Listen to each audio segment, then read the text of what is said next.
आज करणार आहे उकड्या तांदळाचे लाडू। तर इथे 2 पेले भरून म्हणजे 2 कप, हे कपाचं माप आहे, 2 कप उकडे तांदूळ घेतलेत। आता हे जर घरचे आहेत म्हणून, नाहीतर विकतचे आणले तर धुवून पंख्याखाली सुकवून घ्यायचे आणि मग भाजायचे खमंग। आता चांगले एकदम लालसर होईपर्यंत आपल्याला याला भाजून घ्यायचे। आपले तांदूळ खमंग भाजलेले कसे कळतात तर थोडेसे चावून बघायचे, 1-2-4 दाणे एकदम कुडकुडीत असे कुरुम कुरुम वाजले कडकडीत तर मग समजायचं की झालेत आणि मग गॅस बंद करायचा। असे छान लालसर खमंग भाजल्यावरती आणि थंड होऊ द्यायचं, जरा कोमट झाले की मिक्सर मधून काढूया। चांगले मिक्सरला लावून घेतलेत आणि पिठाच्या चाळणीने चाळून घ्यायचे चांगले आणि हे परत मिक्सरला लावायचे। सगळ्याचं पीठ घ्यायचंय, रवाळ अजिबात घ्यायचं नाही, असं खरखर। 2 कप तांदूळ घेतलेले म्हणून 1.5 कप गूळ घेतलेला आहे, या कपानेच मोजून घेतलंय मी। हा अर्धा आणि 1 पूर्ण भरून घेतलेला आणि 1 कप खोबरं घेतलंय मी, ओलं खोबरं मिक्सरला फिरवून घेतलंय।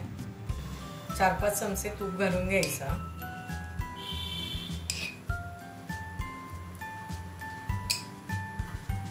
वितळलं की त्याच्यामध्ये हे ओलं खोबरं, हे ओलं म्हणजे कसं आहे, नारळ सुकलाय पण पूर्ण सुकलेला नाहीये, थोडंसं पाणी सुकलेलं असे ओलं खोबरं म्हणजे लाडू टिकतात पण अगदी ओल्या पचपचीत याचे नाहीयेत, असं ओलं खोबरं आहे हे परतून घेऊया आपण। खोबरं परतून घेतलं ना की याच्यामध्ये गूळ घालून घ्यायचा।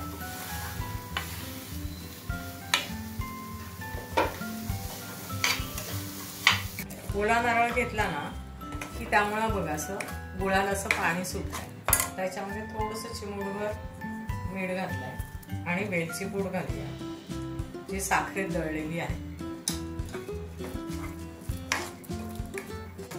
तर हे मिक्स करून घेतलं की याच्यामध्ये हे तांदूळचं पीठ घालायचंय। या गणपतीमध्ये तुम्ही ना याचे मोदक पण करू शकता लाडू करण्यासाठी प्रसादाला, आणि 4-5 दिवस गौरीपर्यंत टिकतात पण हे ओला नारळ आहे त्यामुळे जास्त पण टिकवायचे नाही, 4-8 दिवस राहतात छान।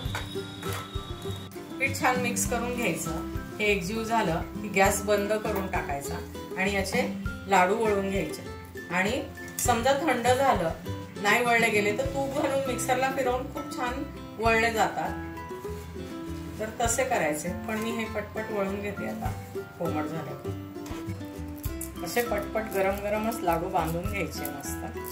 मी तर कविता लाडू बांधेपर्यंत मी पटकन मोदक करून घेतले। असे साच्याला तूप लावून असे मोदक तुम्ही गणपतीत करू शकता।